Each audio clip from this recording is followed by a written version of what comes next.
This is Deborah Johnson for Women at Halftime, and I'm passionate about helping women use their untapped skills, resources, and talents to create their ideal work and lifestyle, making a difference in their second half. Well, hello. Wonderful to be back with you again today. Thank you so much for joining us today. I'm here with my husband, Greg. Thank you for being here, especially with this subject that we have. Good to see everybody. Yeah, we're pretending we can see you all at least. So anyway, great subject today of basics of cryptocurrency and blockchain and how it will affect our life. It's kind of a deep subject. That's why we're focusing. And somehow Deb thought that I would be able to explain this to you. Yes. Greg has the wonderful ability to make difficult subjects very kind of easy to understand. We will see. Yes. So I kind of wanted to kind of like shed some light on this subject because there's so much confusion about it and really what the future holds. We don't know what the future holds actually, but at least some of the heads up on what could happen or how it will affect our lives. As this airs, I do have a new book coming out, and the pre-release will be in September, which is coming right up. I'm very excited. You'll want to check it out, The Summit. You can already look on a number of websites, womenathalftime.com or goalsforyourlife.com. I have a number of websites. And I've gotten to preview it, yes, and I can guarantee you that it's worth the read. It really is. It's an allegory, a story, and just really fun, applicable principles. So anyway, we are going to dive right in here. Now, Greg, I really appreciate you doing this because he's done quite a bit of research on this as well. And he's a former RIA, which is a registered investment advisor, which you understand numbers like I don't. And yeah, you could probably go amen to that one. But I didn't. Yes. That's why we've been married for 40 plus years.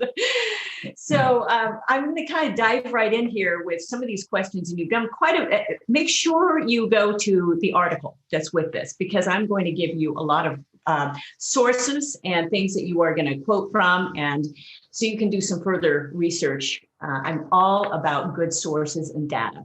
So let's talk first about what is cryptocurrency. Okay, so Deb wanted me to get into this because at halftime of our lives, keeping up with change is one of our big challenges. And if we're going to be entrepreneurs and pushing the market, we've got to understand the market and we got to understand what's coming. And so probably critical to understanding what's coming over the next 5 years is to understand cryptocurrency and blockchain.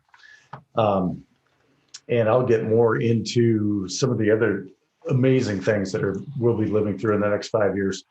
But cryptocurrency and blockchain are going to be pivotal.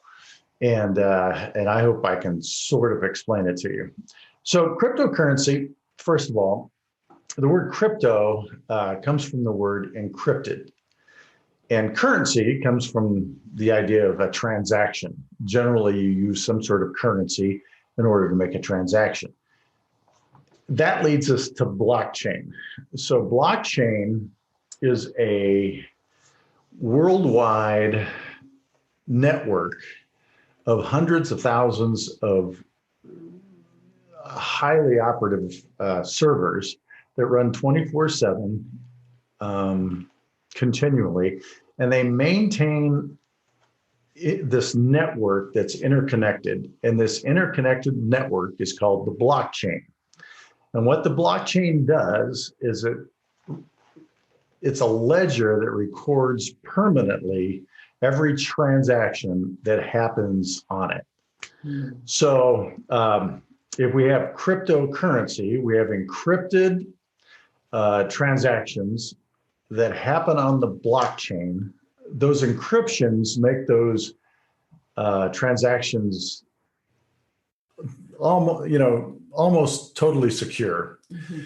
And they're permanently recorded on the network called the blockchain. Now, that's something that when you were first explaining this to me, or trying to, for me to at least understand, which I understand a lot more. There's a lot of information out there. By the way, you can watch the, videos on this for hours and hours upon end, which you have done actually. But these servers that run 24 hours a day, what do they actually, they're just recording data? What are they actually doing? Yeah. So what they call this is decentralized finance. So currently we use Visa or PayPal. And if we're going to do a transaction between one another, we'll use this third party to record the transaction, verify the transaction, and then actually our money moves from the buyer to Visa. Visa holds on to that for a while. They use their pool of money that they've got to execute the transaction immediately, but they get paid a fee in order to maintain this pool of money. Mm-hmm. On the blockchain, Visa gets eliminated. The transaction is peer-to-peer, and there's no fees involved. Mm. Now, one thing that you need to understand is that there needs to be an application to run the transaction. Mm-hmm. Those applications are typically called currencies. Mm-hmm. They're the things that help us, execute the transaction. Mm. Where the transaction is recorded is on the blockchain. Interesting. So when these little companies are propping up all over the place to be able to help with this, they are the application, those sort of.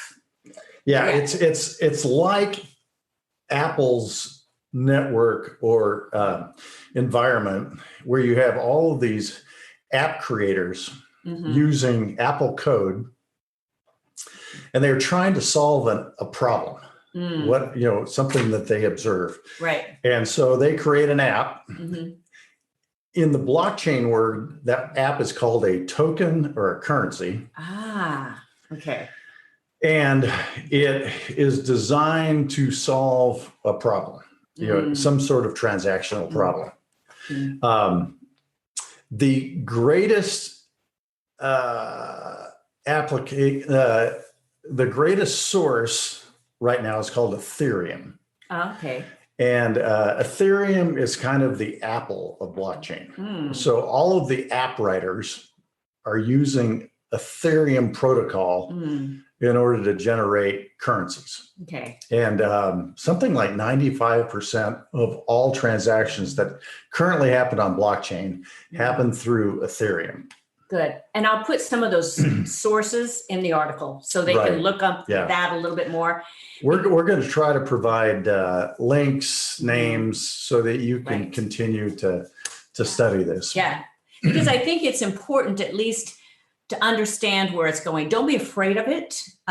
If it's coming, it's like, okay, so the train's coming. Right. Okay, so how do you get on board, or how do you at least adjust with that type of travel? So you don't have to use it. You can still use your bank. You can still, but that's where I really want to go to, really where you think the actual future is. But it's moving so quickly, technology, and we've talked about that as well. Yeah. So let's kind of keep expanding on this. I'm trying to just focus on some of these basics. Hopefully you understand now what that cryptocurrency is, just the basics of that. And I will include those definitions as well. Encrypted. And encrypted, if you've read any of my bad code book, you will know what encryption is. It is that protection. Okay. It is locked up. It's like your double that you have to sign in with. They're going to text you a number on your phone to make sure that you are the user, even of Amazon. So I always get that if I'm going to buy something, I've got to sign in and then they're going to send me that code. That's double encryption. So that means it's very, very secure with that crypto currency. Yeah, and what will happen in crypto, instead of needing to double sign in every time you do a transaction, what you'll do is go through an encrypted sign in for your wallet. Okay. And then once you've signed into that wallet, everything's just peer to peer. Okay. And it'll be instantaneous. That's kind of like what's happening a little bit now, like with some of the Venmo and some of those, although Venmo, they're getting to do, some of the fees, but Zelle directly with your bank, and it's pretty immediate what happens there. So that's kind of at least the principle of peer-to-peer. Zelle and PayPal and Visa will probably end up buying a cryptocurrency so that they can run on a blockchain. Right. So that's kind of the futuristic of what we think. I mean, it's coming. Yeah. So at least so some of the basics of what encryption is, what blockchain is, and those servers that are running just all the time, and they're called miners and all of that. See, look at all of that stuff I'm learning. So not that I fully understand yet. I just want to have that disclaimer here. He'll nod his head. Greg will nod his head. Oh, yeah. So now I love that you touched on like what we are doing presently with Visa and the banks. And I had, you've touched on some of maybe the most important facts. Maybe you have some more facts for us. But what will any transaction be able to be private anymore? Are these truly private? You said those are always on that server, so everybody can know what you're doing at all times. Okay, so what will happen is that every transaction globally will be permanently recorded. Mm-hmm. However, those transactions will be private. Okay. So that you'll imagine this: private transactions, but ones that can never be denied. Now, why that matters is, let's say you secure a healthcare service, an operation of some sort, and the service doesn't work. Mm. While your purchasing of that service is kept private, if you wanted to file a lawsuit, mm-hmm. and the provider wanted to deny that they ever transacted for that service, the blockchain, instead of keeping a file of this stuff, the blockchain will have a permanent record of that. So it'll be completely transparent. Same thing would be true of simple stuff like you order something on Amazon and they fail to deliver it. Right. That transaction will be permanently kept and easily, you won't ever have to go back to your checkbook or your Visa account and prove that, I did purchase this, because it'll be there for not only you and Amazon, but the entire blockchain is aware of that transaction. And one of the things that's interesting about security on blockchain is the reason it's called blockchain is every transaction represents a block. Mm. And that transaction, let's say you used the US dollar to make a transaction on blockchain. Mm-hmm. So that dollar is recorded as coming from you and going to a third party. Mm-hmm. And then that third party now has that dollar. Mm-hmm. That when they spend that dollar, it's recorded on another block that's in that chain. Mm. And whoever that goes to, that dollar then gets moved to the next block whenever they spend it. Mm. And so there's this infinite number of blocks in a daisy chain that's being corrected. And in order to go back and mess up your transaction, they'd have to go back through all of the transactions that have required since your transaction in order to mess up that transaction somehow. And it's, it quickly, if you think about the velocity of money and how fast it changes hands, mm-hmm. it quickly becomes impossible through all of those encrypted transactions to go back and change the blockchain. Yeah, that explains a little bit more of that chain, the chain of events that happens there. And I'm sure there will be, some of the fraud and things that they're going to try to work around this. They always find a way. But this should lessen some of that, the fraud involved as well, because they've been able to capture, or if things are paid through the blockchain, they can trace that now. And I think they were able to track down, one of the big hacks that happened. And oh yeah, that's a great podcast by yes. Katie Hahn on the Tim Ferriss Show.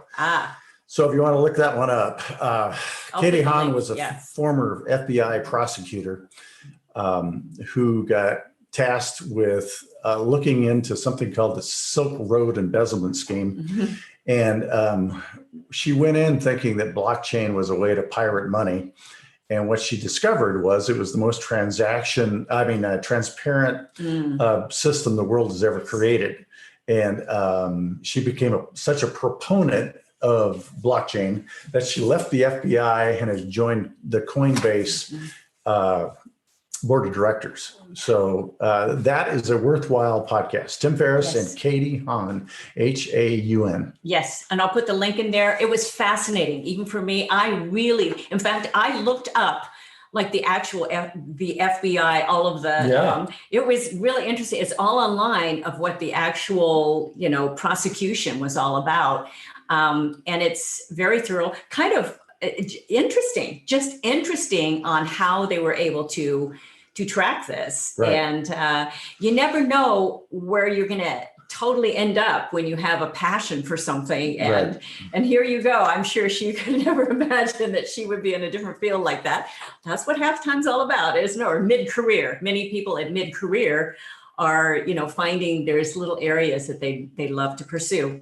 So let's talk a little bit about, maybe you have a little bit more on some of this previous. I want to make sure that you're covering some of the things you want to cover. One important thing probably would be to discuss the difference between Bitcoin and cryptocurrencies. Okay, that would be good. Yeah. So cryptocurrencies began as a way to solve a problem. Mm-hmm. And that problem was third-party fees in the midst of finance. Mm-hmm. We spend trillions of dollars globally on mere transactions for the convenience of doing it digitally. Mm-hmm. And if you think about it, if you wanted to move money from here to Japan for some reason, to pay a vendor, it could take 3 days and, a 1% fee in order to get that transaction done. On the blockchain, that could be a 5-minute transaction with no fee. And if you compound that, the multiple billions of transactions that happen every year, not only does it eliminate expense, but it opens up huge opportunities for third world and second world countries to have access to global capital. So that is what blockchain is doing. And the original application was for decentralized finance, which is where you get words like tokens and currencies and things like that. If you substitute those words for applications, it'll probably be easier for you to understand. So we're moving to a world where you'll have a blockchain app on your phone. It'll be built on Ethereum or something like it. You'll go to Starbucks, pay for it using probably a digital dollar, and it'll be executed on the blockchain in a matter of seconds. And that app will probably be bought by Visa, so it'll feel like a Visa or PayPal transaction, but it'll actually be a reduced cost, much more efficient transaction on blockchain. Now, Bitcoin was originally created to be a form of currency that would, challenge the dollar, the yen, all the other global currencies. But it's so encrypted that the transactions take too long. You can never, pay for your breakfast at Denny's using Bitcoin, unless we had magnitude of numbers, faster computing power.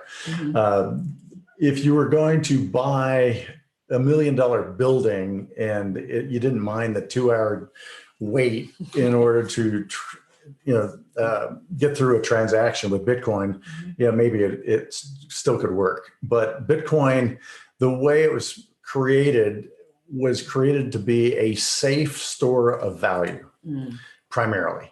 And not only a safe store of value, but a permanent store of value.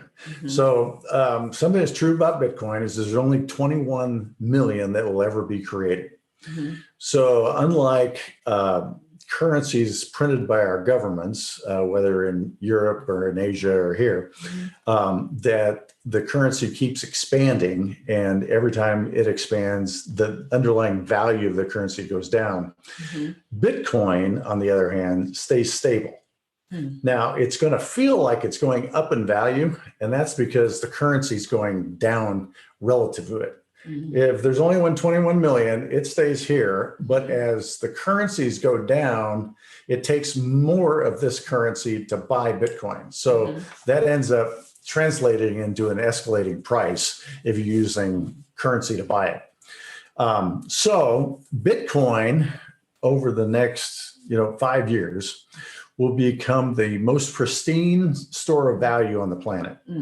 It's digitally encrypted. It's safe.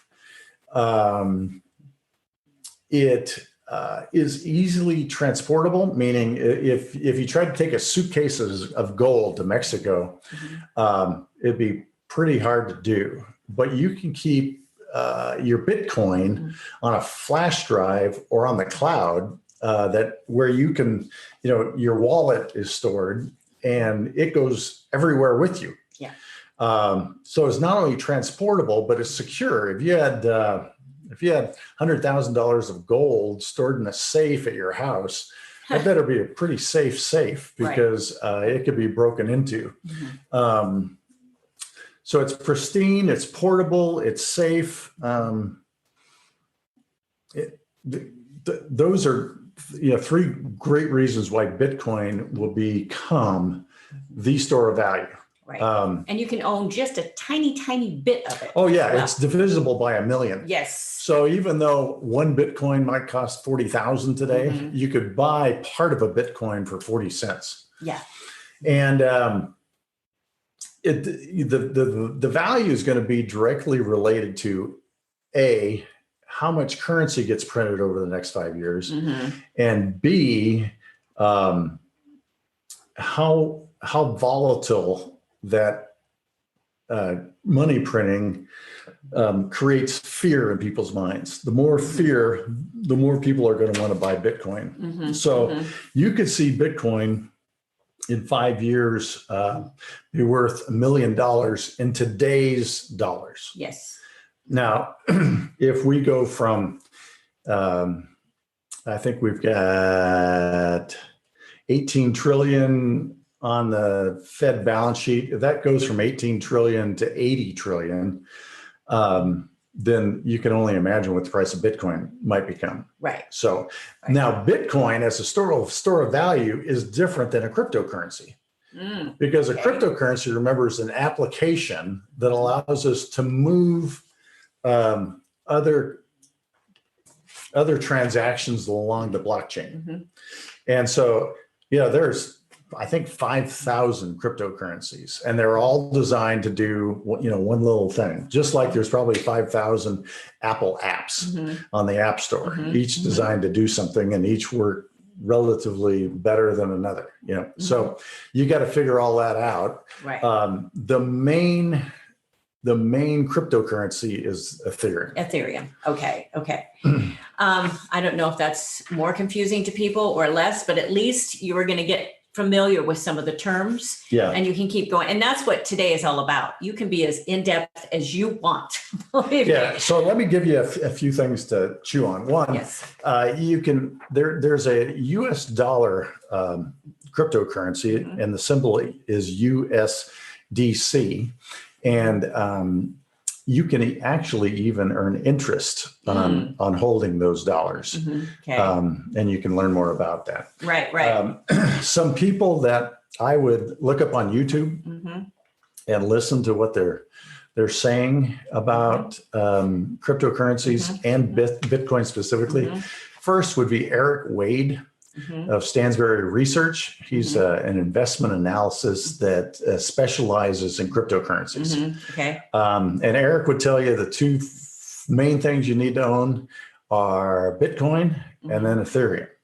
And then he has lots of really minuscule cryptocurrencies that he's analyzed and studied that, you know, are going for less than a penny, but have, you know, 1,000% upsides. Okay. So, but you gotta be willing to do the study. Yes. Second person I'd look up would be Michael Saylor.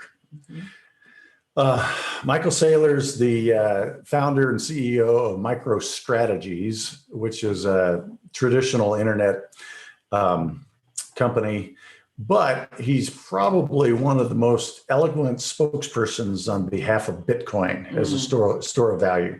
And there's scores of interviews that he's done, and we'll post a couple of links to the best ones that I've seen. Right. But Michael Saylor would be another must too. A third is a man named Raoul Pal.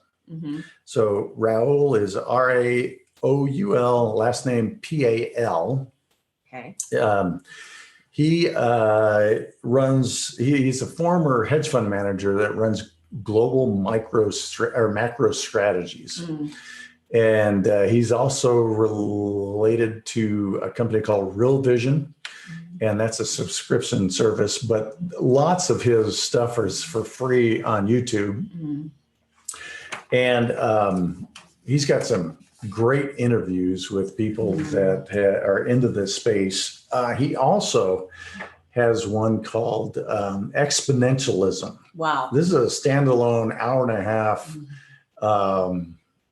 monologue where he is talking about what is about to happen in our world in an exponential way. And he argues quite effectively that what we are going to experience in the next 5 years is bigger than the industrial age. It's bigger than the internet age. He calls it the digital age, and it's going to impact bioscience. It's going to impact creation of energy. We are about to make quantum leaps in battery storage for electricity. We're going to have cars, instead of going 200 miles, going 1,000 miles. It includes free Wi-Fi by a network of space satellites globally. Everybody on the world will be able to be connected to the internet within the next 5 years. It obviously includes digital finance that we've been talking to in terms of cryptocurrency. Fantastic, mind-blowing stuff from Raoul Pal. He interviews a venture capitalist named Bill Tai, T-A-I, and Bill is an angel investor now and is investing in a number of crypto projects. And that's a fascinating guy to listen to. A guy named Alex Mashinsky started a company called Celsius Network. And he specializes in Ethereum applications, and well worth listening to. One more guy that I really like is Eric Voorhees. Eric Voorhees started a company called Shapeshift. He's since sold it off. He decentralized it, in fact, and just gave it to the blockchain.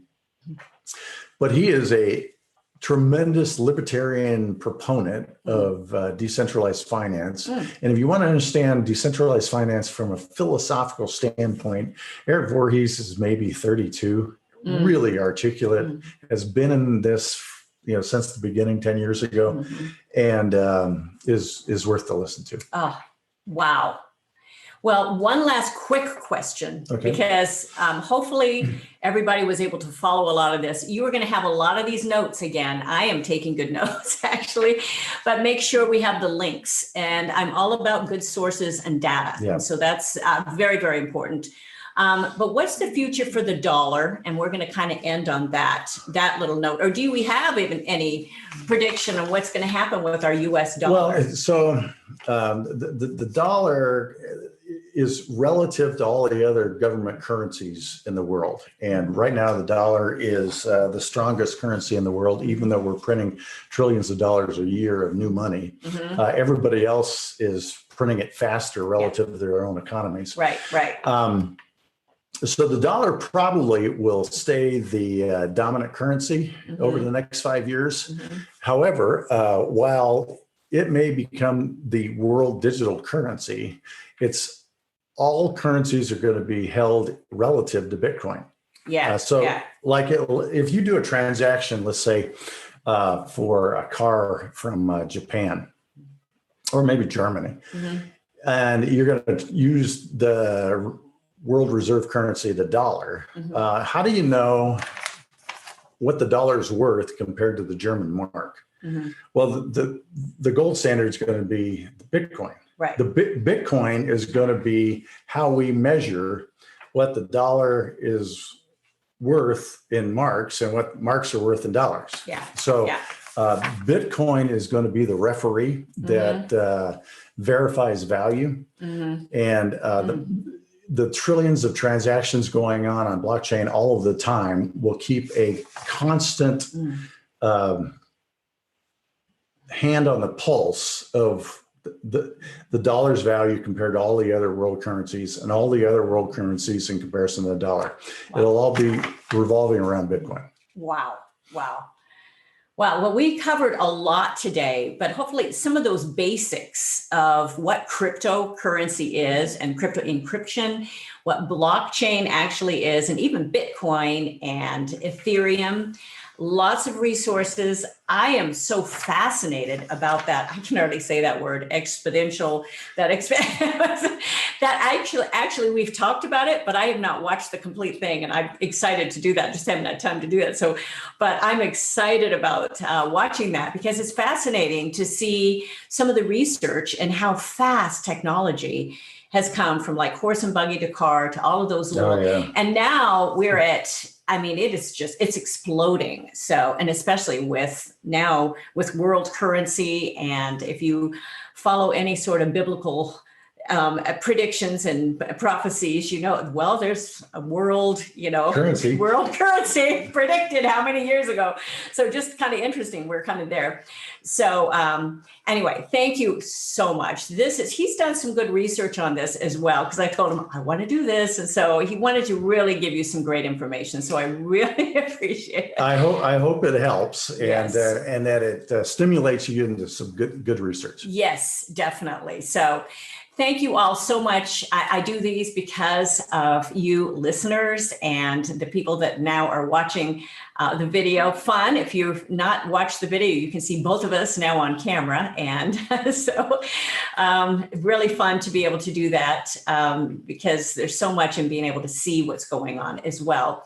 So next week, the 80-20 principle, Pareto principle, in relation to your business. And it's something that I'm going to be speaking about in, again, another little thing on data, on about evaluating our businesses and where we are in business and life. So very interesting subject. That was a fun one for me as well. So to produce. So thanks again for joining me. You can always get me womenathalftime.com, the goalsforyourlife.com, Deborah Johnson speaker. Oh, DJ Works Music, just tons of places. You can email me. Love to hear from you. Listen, subscribe, share, and love reviews. Thanks again so much for being with us today. Bye-bye for now.